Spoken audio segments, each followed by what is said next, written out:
एक छोटे से बच्चे से कभी भी आप पूछिएगा, कभी नहीं कहेगा कि मुझे स्वर्ग जाना है, नर्क जाना है या जन्नत जाना है, कभी नहीं कहेगा। उसको जाना नहीं, उसका स्वर्ग तो यही है। वो कहेगा यही स्वर्ग है, यहां कहां जाना, यही तो है सबसे अच्छा। वो चाहे गरीब बच्चा हो, चाहे महलों का रहने वाला बच्चा हो, वो कहेगा यही सबसे अच्छा है। लेकिन बाद में बड़े लोग उसको पहले क्या करते हैं, करप्ट करते हैं, बिगाड़ते हैं, उसके अंदर जहर भरते हैं, ईर्ष्या, द्वेष, नफरत, लोभ, लालच सब भर देते हैं। और जब सब भर जाता है और जब वो बिगड़ जाता है पूरी तरीके से, तब कहते तुम ये अच्छा काम करो ना तो स्वर्ग जाओगे, ये करोगे ना तो जन्नत चले जाओगे, तो हेवन चले जाओगे। यानी पहले बिगाड़ो और फिर सुधारने के नाम पे प्रलोभन दो कि उस लोक में कुछ बहुत बेहतर है, यहां अच्छा करोगे तो वहां बेहतर मिलेगा। होता है ना? तो ये जो बिगाड़ने का कार्य है, ये कौन कर रहा है? कहीं ना कहीं ये करप्शन हमारे समाज के बड़े लोग कर रहे हैं। मेरे मन में एक विचार है, स्कूलों के मतलब छोटे बच्चों के स्कूल, कॉलेज, यूनिवर्सिटीज तो बहुत हैं, बड़े लोगों के लिए भी कोई स्कूल होना चाहिए, क्योंकि ये कॉन्सेप्ट भी क्लियर होना जरूरी है। अध्यात्म का मतलब सिर्फ पूजा पाठ पद्धति नहीं है, मंत्र जाप नहीं है। अध्यात्म का मतलब है वो शैली, वो सॉफ्टवेयर जिसके आधार पे हार्डवेयर संचालित होता है। एक बच्चा जो पैदा हो रहा है तो उसको ये पता नहीं कि मेरा जो पड़ोसी है वो मेरे पिता का दुश्मन है, उसे पता नहीं। वो अपने घर में भी भोजन करता है और उस घर में भी घुस जाता है बिना किसी निमंत्रण के और खा पी के चला आता है, और पिताजी माताजी नाराज होते हैं कि तुमको वहां नहीं जाना। तो प्रत्येक बच्चा एक मासूम ही पैदा होता है और वो सबके लिए हृदय में प्रेम के भाव ही रखता है। वो जिस किसी को देखेगा मुस्कुराएगा, उसके चेहरे पे हंसी और खुशी रहेगी। वो कोई भेद नहीं करता, न जाति का भेद, न पंथ का भेद, न विचारधारा का भेद। तुम जैसे हो मेरे हो, ऐसा वो सोचता है। तो आखिर उसके दिमाग में प्रदूषण डाला किसने? निश्चित तौर से बड़ों ने डाला। भेद सिखाया किसने?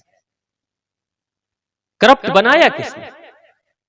एक छोटे से बच्चे से कभी भी आप पूछिएगा, कभी नहीं कहेगा कि मुझे स्वर्ग जाना है, नर्क जाना है या जन्नत जाना है, कभी नहीं कहेगा। उसको जाना नहीं, उसका स्वर्ग तो यही है। वो कहेगा यही स्वर्ग है, यहां कहां जाना, यही तो है सबसे अच्छा। वो चाहे गरीब बच्चा हो, चाहे महलों का रहने वाला बच्चा हो, वो कहेगा यही सबसे अच्छा है। लेकिन बाद में बड़े लोग उसको पहले क्या करते हैं, करप्ट करते हैं, बिगाड़ते हैं, उसके अंदर जहर भरते हैं, ईर्ष्या, द्वेष, नफरत, लोभ, लालच सब भर देते हैं। और जब सब भर जाता है और जब वो बिगड़ जाता है पूरी तरीके से, तब कहते तुम ये अच्छा काम करो ना तो स्वर्ग जाओगे, ये करोगे ना तो जन्नत चले जाओगे, तो हेवन चले जाओगे। यानी पहले बिगाड़ो और फिर सुधारने के नाम पे प्रलोभन दो कि उस लोक में कुछ बहुत बेहतर है, यहां अच्छा करोगे तो वहां बेहतर मिलेगा। होता है ना? तो ये जो बिगाड़ने का कार्य है, ये कौन कर रहा है? कहीं ना कहीं ये करप्शन हमारे समाज के बड़े लोग कर रहे हैं। तो ऐसा एक गुरुकुल होना चाहिए जिसमें जब समय मिले एक कोर्स जैसा हो कि ठीक है हम 15 दिनों के लिए आना चाहते हैं, और 15 दिनों में उनको वो सारी बातें सिखाई जाए, बताई जाए, एक्शन एंड रिएक्शन। गीता जो कहते हैं ना, गीता में जो बातें सिखाई जाती है, कर्म और कर्म के परिणाम। इंसान जो है वो दो तरीके से ही सीधे मार्ग पे चलता है। जैसे एक बच्चा है, गलत मार्ग जानता ही नहीं, तो वो अच्छा ही अच्छा करता है, अच्छा करता है। लेकिन एक बड़ा इंसान है जो गलत मार्ग भी जानता है और सही मार्ग भी जानता है। दोनों जानते हुए भी अगर वो सत्य के मार्ग पे चल रहा है, इसका मतलब कहीं ना कहीं उसने बुराई का स्वाद चखा है, उसके परिणाम को भी चखा है कि बुराई में ये गलती जब मैं करूंगा तो उसकी ये सजा मिलती है। उस सजा के भय से वो सत्य पे भी चलता है। यानी या तो इंसान इतना इनोसेंट हो, इतना मासूम हो कि वो सत्य पे ही चले, या फिर उसको परिणाम दिखा दिए जाए। जैसे एक बाबूजी कहते थे कि मेरा बच्चा बार बार, उसकी माँ बार बार पीछे पड़ती थी, कहती थी कि वो जाकर कभी दिए में तो कभी आग में कहीं उंगली लगा देता था, चले जाता था। तो उसकी माँ बार बार देखते रहती थी, परेशान रहती थी। तो बाबूजी ने कहा मैंने एक दिन में सिखा दिया। एक दिन अपने पैरों पे, घुटने पे चलते चलते वो दीपक की तरफ बढ़ रहा था, मैं देख रहा था। मैंने कहा बढ़ो, बढ़ गया, दीपक में जाके उंगली लगा दी उसने। एक बार में ही जला और सीख गया, दूसरे दिन से दीपक में उंगली लगाना भूल गया। तो या तो परिणाम दिखा दीजिए, परिणाम का स्वाद चखा दीजिए। जब वो चख लेगा तो कहेगा भाई दीपक से दूर ही रहना अच्छा है। तो अब बच्चे इतने मासूम हैं, इतने इनोसेंट हैं कि उनको पता नहीं, लेकिन बड़े लोग कहीं ना कहीं जीवन में कुछ परिणाम झेल चुके हैं, अच्छाई के भी बुराई के। आपने कभी देखा होगा, आप में से कोई अगर वकील साहब होंगे तो आप समझ सकते हैं, वकील लोग बड़े कम क्रिमिनल मिलते हैं अक्सर। क्यों?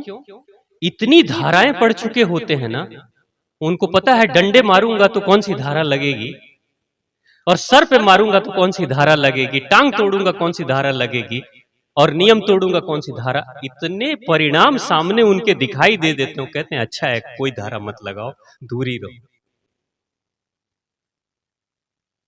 तो ऐसा स्कूल, ऐसा गुरुकुल होना चाहिए भारत में, जहां इस तरह की बातें हो, इस तरह की चर्चा हो, दिखाया जाए।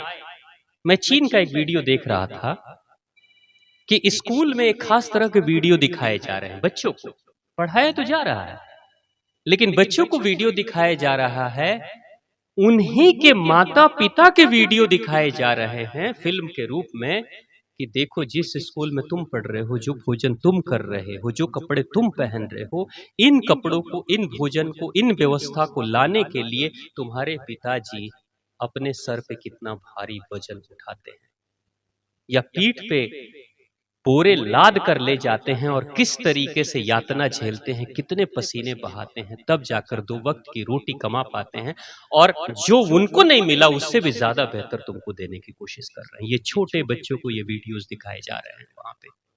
क्यों?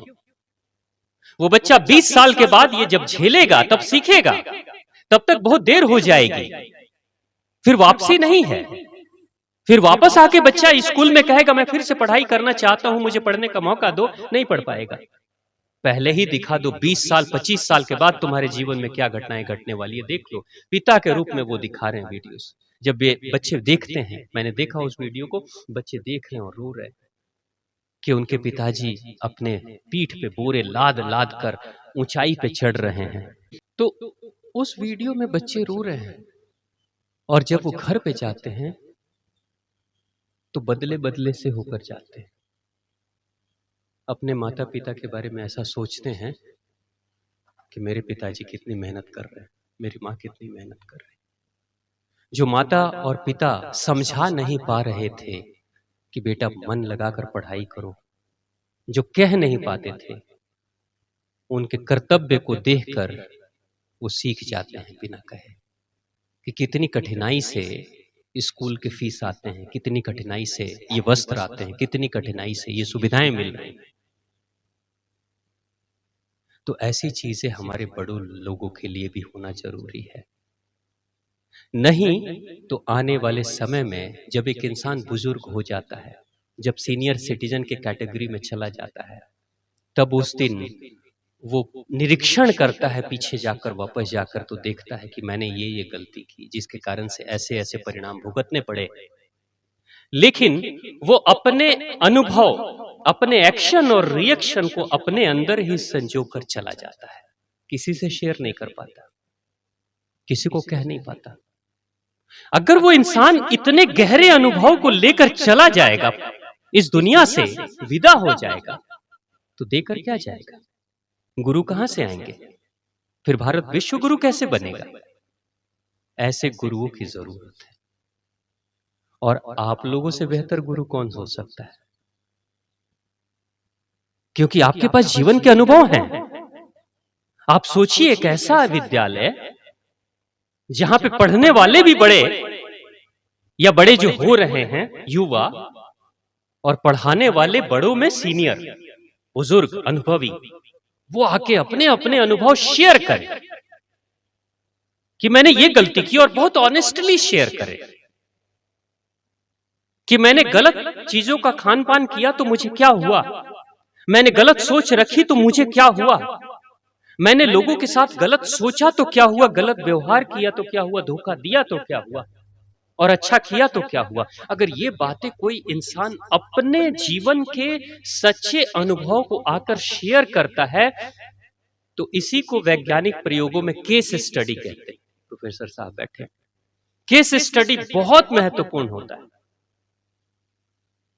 यानी कि आपके जीवन का अनुभव क्या है, आइए और बताइए, क्योंकि उस रास्ते पे हजारों लाखों लोग चलने के लिए तैयार हैं, चल रहे हैं, उनको परिणाम का पता नहीं।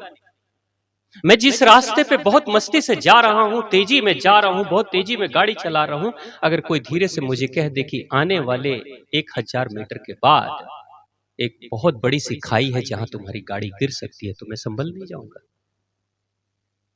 निश्चित तौर से संभलूंगा, प्रयास करूंगा अपनी गाड़ी को कंट्रोल करने की।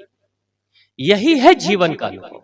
लेकिन भारत में हो क्या रहा है, धीरे धीरे अध्यात्म से हम दूर हट रहे हैं। ये धर्म की बातें, एक तो हमने ये धारणा बना रखी है कि बच्चों को धर्म की किताबें नहीं पढ़नी चाहिए। अगर कोई पूजा पाठ कर रहा है, मंत्र जाप कर रहा है, मंदिर में दर्शन करने जा रहा है, तो लोग कहते हैं ये सब क्या अंधविश्वास। मुझे करीब 6-7 साल पहले की बात है, मैं झारखंड में था, जमशेदपुर के पास में, तो वहां पे एक जगह पे गाड़ी रुकी थी, बीच रास्ते में थे, और वहां कोई माता का सिद्धपीठ था, पीपल के वृक्ष के नीचे कुछ पिंडियां बनी हुई थी। कुछ देर में बैठा, बड़ा अच्छा लगा, बहुत अच्छा ध्यान लगा। उसके बाद से मैं उस पिंडी के पास जाकर माथा टेका और प्रणाम करके आया। तो मेरे साथ जो थे वो कहते हैं सारी पढ़ाई लिखाई आपकी बेकार हो गई, उस पत्थर के सामने माथा टेकने से क्या होगा। अब मैं उनको कैसे बताऊं कि माथा टेकने से मेरे अंदर क्या हुआ, और मैं माथा टेकने के लिए उस पत्थर ने मुझे दबाव नहीं दिया था, प्रेरित नहीं किया था, ये तो मेरे अंदर की श्रद्धा और मेरे अंदर की भक्ति जगी थी, तो मेरा सर स्वतः झुक गया था। लेकिन इसको मैं दिखाऊंगा कैसे, उनको बताऊंगा कैसे, क्या मेरे पास एक्सप्लेन करने के लिए कुछ है? कुछ चीजें ऐसी होती हैं जिसको एक्सप्लेन नहीं किया जा सकता, एक्सप्लेनेशन से परे है। लेकिन वो एक्सप्लेनेशन से जो परे है उसको शब्दों में भी कैसे पिरोएंगे, कौन सी किताब में लिखेंगे, उसको भावना से भावना तक पहुंचाया जा सकता है। प्रेम की भाषा को एक प्रेमी ही समझ सकता है, जो दिल से दिल तक बात होती है, उसको दिमाग के स्तर पे नहीं समझाया जा सकता। लेकिन लोग उसी पे अब विश्वास कर रहे हैं, कहते हैं जो आंखों से दिखे, इंद्रियां जिसको पकड़ पाए, समझ पाए, उसी को हम सत्य मानेंगे। विज्ञान के लोग भी ये बात कहते हैं, मैं खुद एक विज्ञान का छात्र हूं, तो मैं भी पहले ऐसे ही सोचता था, लेकिन अब मुझे समझ में आ रहा है कि कुछ चीजें हैं जो सांसारिक विज्ञान से भी परे है, भावना के स्तर पे, उसको एक्सप्लेन नहीं किया जा सकता। जैसे हम सभी एक दूसरे को देख रहे हैं, हम एक दूसरे को क्यों देख रहे हैं? आंखों के कारण से देख रहे हैं। लेकिन क्या हमारी आंखें अमावस्या की रात में काम करेगी, हम एक दूसरे की शक्ल को देख पाएंगे अगर लाइट ना हो तो? आंखें रहते हुए भी अगर लाइट ना हो, प्रकाश ना हो, तो हम किसी को नहीं देख सकते। प्रकाशित वस्तुओं को देखा जा सकता है, लेकिन कोई कह दे कि मैं प्रकाश को मैंने देखा है, यहां प्रकाश कहां है? कोई नहीं देख सकता। कुछ चीजें हैं जो परे हैं, एक्सप्लेनेशन से परे है, और यही अध्यात्म का हिस्सा है। तो ऐसी बातें, ऐसा चिंतन होना जरूरी है। और मैं बताऊं आपको कि जो मुझे दिख रहा है, अगर इस तरह के केंद्र भारत में शुरू हुए, अभी मंदिर का क्या है, मंदिर में सिर्फ हो रहा है कि लोग जाते हैं, पूजा पाठ करते हैं, भक्ति करते हैं, मंत्र जाप करते हैं, भजन कीर्तन होता है, आरती होती है, प्रसाद वितरित होता है, ठीक है, बहुत अच्छा है। लेकिन मानसिक खुराक कहां से मिलेगा? वो जो मानसिक खुराक है वही तो है वो खुराक जो हमारे हार्डवेयर को चलाता है। आप सोचिए जरा, लोग कहते हैं कि समाज में क्राइम बढ़ रहा है। कुछ दिन पहले चर्चा हो रही थी कुछ लोगों के ग्रुप से, तो वो कहते हैं समाज में क्राइम बढ़ रहा है। क्यों बढ़ रहा है? क्योंकि पुलिस प्रशासन के लोग अच्छा कार्य नहीं कर रहे हैं, सरकार अच्छा कार्य नहीं कर रही। मैंने कहा कि क्या अच्छा कार्य चाहते हैं आप प्रशासन से या सरकार से? क्या अच्छा कार्य चाहते हैं? तो पुलिस प्रशासन के लोग जितने लोगों के ऊपर हैं उससे ज्यादा उनकी संख्या बढ़नी चाहिए। मैंने कहा चलो एक एक व्यक्ति के पीछे एक एक पुलिस वाले लगा दिए जाए तो क्या राष्ट्र ठीक हो जाएगा? तो उन्होंने कहा कि हो सकता है। मैंने कहा कि गारंटी देते हो कि ठीक हो जाएगा? तो कहते गारंटी तो नहीं। मैंने कहा गारंटी के साथ मैं कहता हूं कि एक एक लोग के पीछे एक एक पुलिस फोर्स के लोग अगर लगा दिए जाए तो भी व्यक्ति ठीक नहीं हो सकता जब तक कि अंदर खराबी उसके हो। खराबी की शुरुआत अंदर से हो रही ना। मंगल ग्रह से कोई थोड़ी आकर यहां बलात्कार कर रहा है या चोरी कर रहा है या घोटाले कर रहा है। व्यक्ति अंदर से बुरा हो रहा है।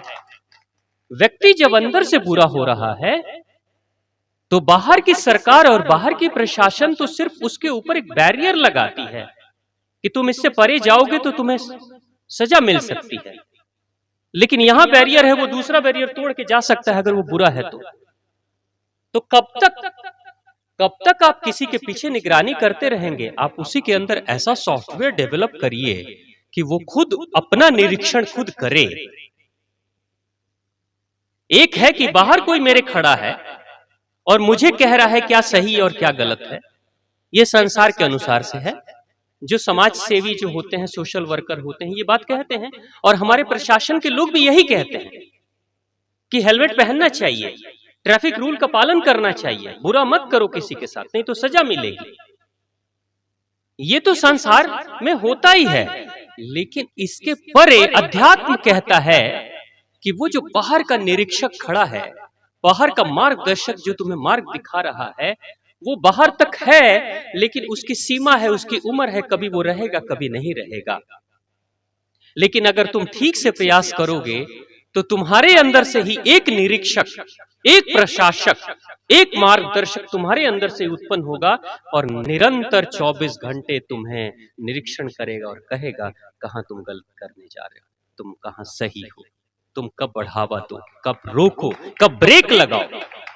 वो हमारे अंदर से निकल कर आएगा और जो अंदर वाला जब निकल कर आएगा ना, उसके सामने किसी प्रशासन की जरूरत नहीं है, फिर वो समाज के लिए कल्याणकारी बन जाएगा। तो व्यक्ति निर्माण का जो कार्य है, व्यक्ति निर्माण का कार्य है प्रशासन का, ये भी एक अर्थ होता है कि हम लोगों को शिक्षित करें, लेकिन सिर्फ एकेडमिक स्तर पर शिक्षित नहीं, मानव निर्माण के स्तर पर शिक्षित करें, तभी जाकर कल्याण होगा। नहीं तो बाहर से हम कब तक बाउंड्री बांधते रहेंगे, कब तक हम खड़े रहेंगे, कब तक हम मोरल पुलिसिंग का एक्ट करते रहेंगे? ये पॉसिबल नहीं है। तो मैं जो देख रहा हूं कि आने वाले समय में पूरी दुनिया के लोग भारत में आ सकते हैं और भारत स्वयं एक बहुत बड़ा विश्वविद्यालय बन सकता है और भारत विश्व के दूसरे देश के लोग आएंगे अपने सॉफ्टवेयर को ठीक करने के लिए कि कहां मुझसे गलती हो रही है। और भारत एक बहुत विशाल, जैसे कभी नालंदा विश्वविद्यालय हुआ करता था, कभी तक्षशिला विश्वविद्यालय हुआ करता था, उस तरीके से मानव निर्माण का महान विश्वविद्यालय भारत बन सकता है। और एक नहीं, हजारों विश्वविद्यालय की जरूरत भारत में पड़ेगी, क्योंकि पूरी दुनिया आने वाले समय में आने वाली हमारे पास कि हमने पैसे कमा लिए, हमने बड़ी बड़ी बिल्डिंगें बना ली, हमने बड़ी गाड़ियां खरीद ली, हमने खतरनाक हथियार बना लिए, हमने दुनिया के देशों पे कब्जा कर लिया, फिर भी मन में शांति नहीं है और हम आत्महत्या कर रहे हैं या एक दूसरे को मार रहे हैं। इसके लिए क्या करें? वो कहां है, वो कहां मिलेगा? तो लोगों में, पूरे विश्व में ये चर्चा जानी चाहिए कि जिस दिन तुम इस संसार, भौतिक संसार से दुखी रह जाते हो, सब कुछ मिलने के बावजूद भी अगर तुम्हें वो नहीं मिलता जिसकी तलाश तुम कर रहे हो, तो भारत जाओ। भारत में तुम्हें वो मिलेगा जो पूरी दुनिया की भौतिक चीजें नहीं दे सकती। और ये हो सकता है, लेकिन हम सब चाहेंगे तभी होगा।